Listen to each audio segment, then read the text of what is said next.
Hey there, YouTube. Well, here is this 2012 Chevrolet Sonic with 1,000 miles. Actually, 1,900. It's just shy of 2,000. This is the first one I've seen out here.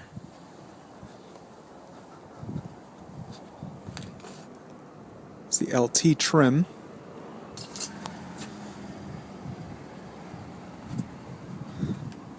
There's its wheels, alloy wheels. Sonic. It's definitely no Hedgehog. Well, maybe they tried to copy the Sonic the Hedgehog look, the angry, pissed off look in front.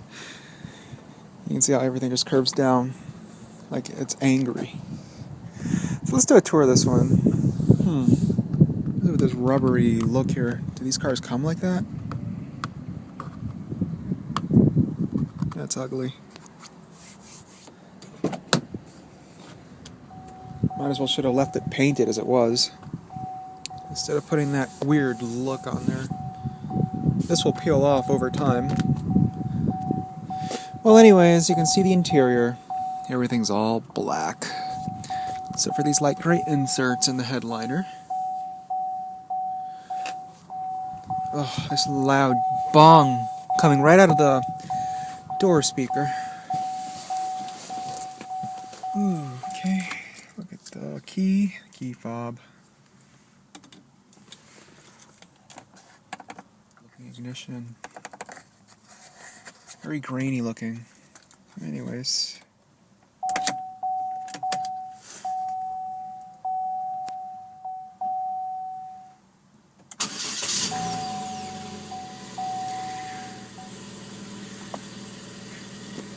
A bit different than the traditional GM 4-cylinder startup.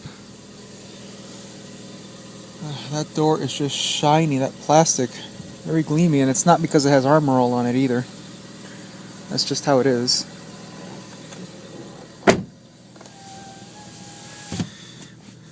Well, I've sat in a Sonic at the auto show a few months ago, and I don't know if I could say if I was impressed, but yeah, I guess so. Compared to the Aveo, the interior is a step up despite everything being hard and plasticky. It's still a step up from the Aveo, no doubt. I mean, that interior was just awful. Surprisingly, it's quite comfortable for the most part up front. I mean, it's very wide. The seat is adjusted here. Let me move the seat up so you can see. I have to have the seat all the way back in this car. To adjust the height to the seat, this bar, typically, backrest, hitting back here. Trying to access the backrest is a little bit of a challenge. Right back there. But yeah, adjusting the seat for better thigh support, I think I'm going to have the seat adjusted all the way down. And thigh support is not going to be that big of a deal, but likely because I have the seat all the way down and my legs tossed all the way forward. So that's the only way I have some sort of thigh support. So I'm not going to say that I'm actually that comfortable. I would have wished for this to be more tilted. The seat is quite firm for the most part.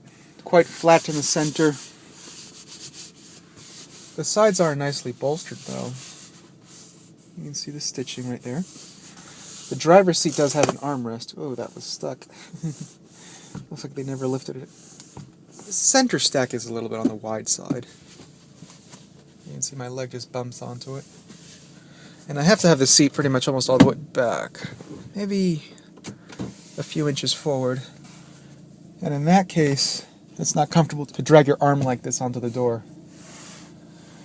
So, now interior quality is the big one.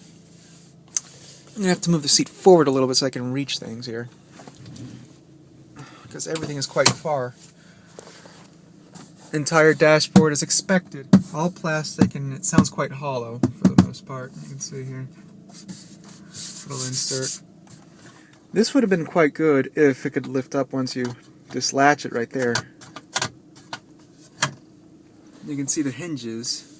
It looks so cheap looking, like it's something that could break in the future. Very plasticky, but you can see the compartment there. very sharp edges here. Easily, I think you could either scratch yourself with that corner. I don't know, it looks a bit uneven. Maybe it's the angle that I'm sitting at. Yeah, I guess it seems quite even for the most part. Now, glove box. It is damp, surprisingly. Also average sized, sharp edge here. You can hear it. And you see the gaps look quite uneven. Much different over here. It's much tighter. And it opens up. You can just feel it once you drag your finger along the edge.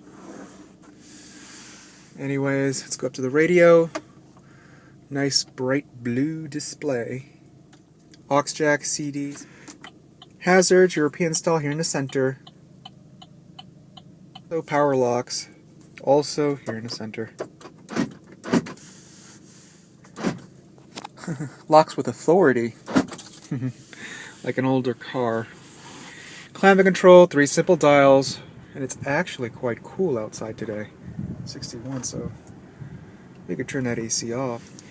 Now this car comes appropriately paired to a 6-speed automatic with the toggle switch here for manual shift mode. Drag it down to M.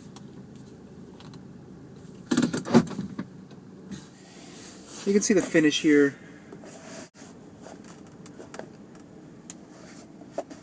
Power outlets, stability control, and I assume this is for the child lock. That's just an assumption right now.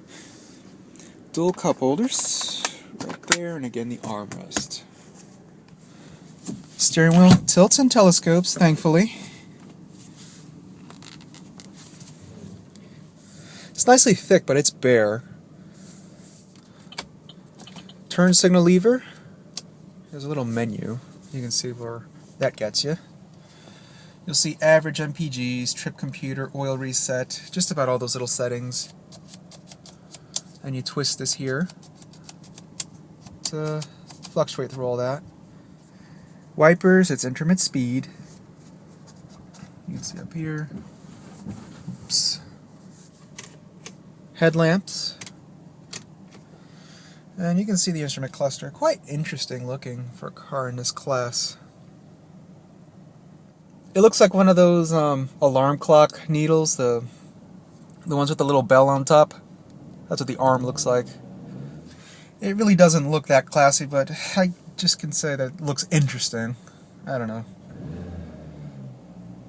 It's just not a look that everybody will fall in love with.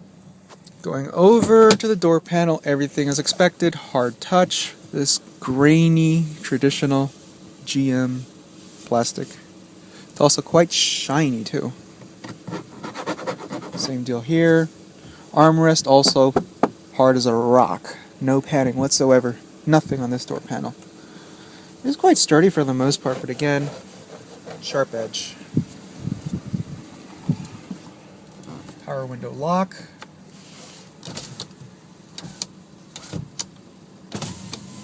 Only the driver window, auto up and down.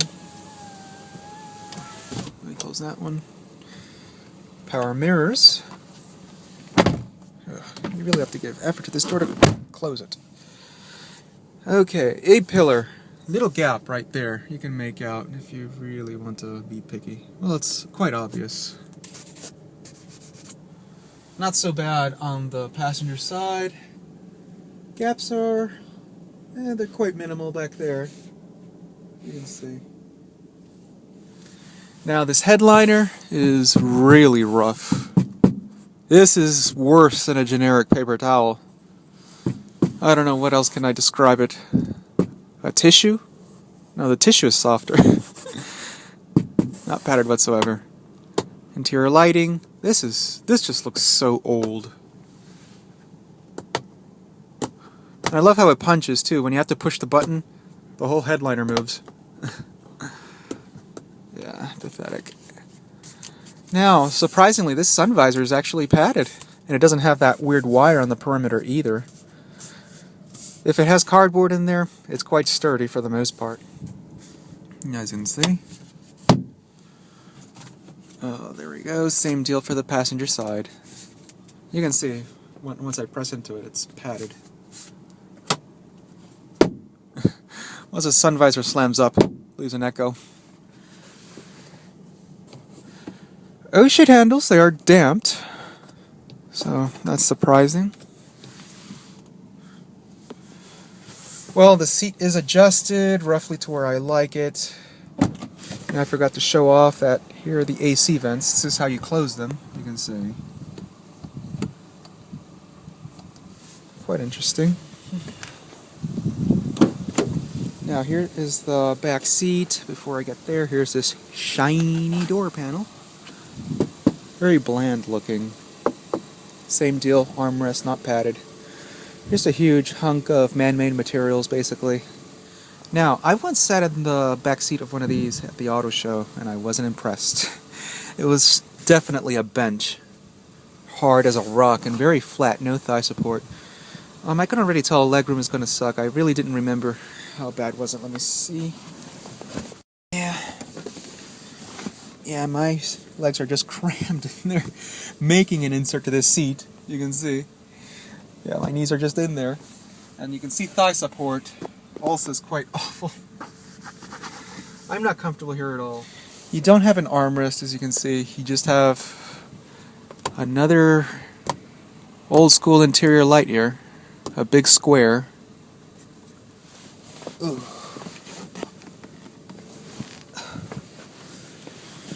Seats you fold down. Let me just latch this here. 60-40 split seating. Okay, now what the hell? Damn! There we go. Pokey headrest. People say that it tumbles, but that's quite impossible. You have to remove it.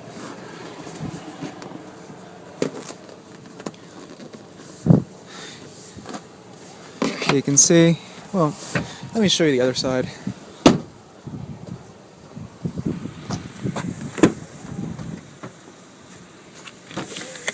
Yeah, you can see right there. Oh, what's going on here? Oh, hell! Look at that! That's quite nice. Yeah, that clipped right out. Lucky me. Stick up the trunk.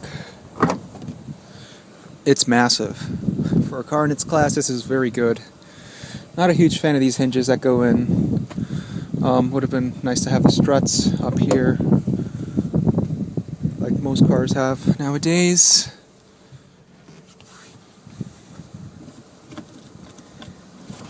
Spare tire, you're not gypped of anything.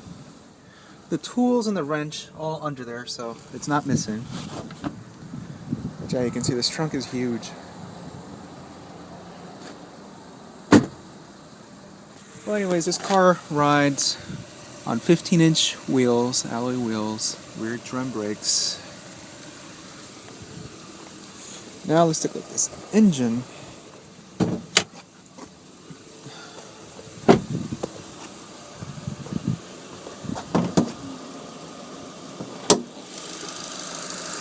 And GM's 1.8 liter dual overhead cam 4-cylinder. Pretty much old news here. Prop bar right in the corner.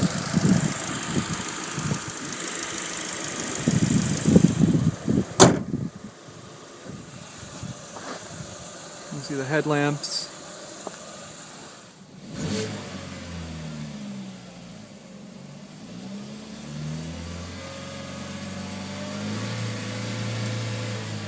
It's the rev limiter kicking in.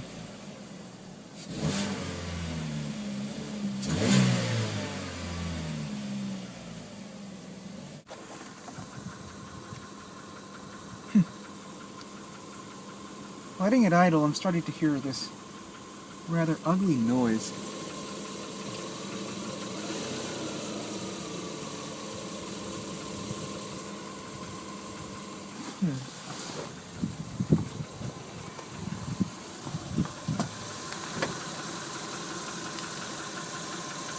This weird tacking noise. It comes and goes. It doesn't sound too nice.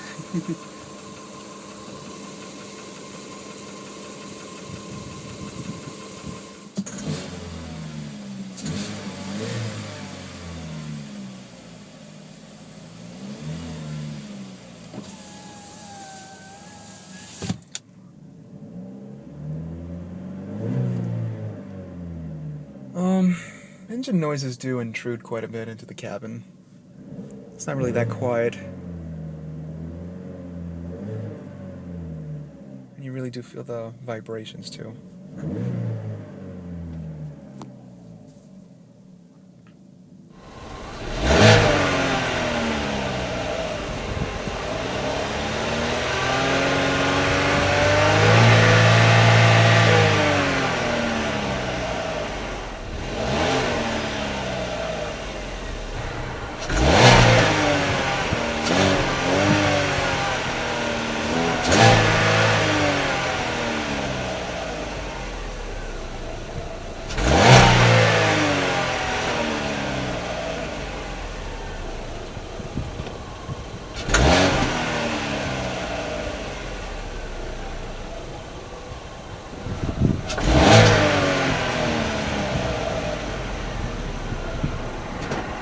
Well anyways, YouTube, that's it for this Chevrolet Sonic LT.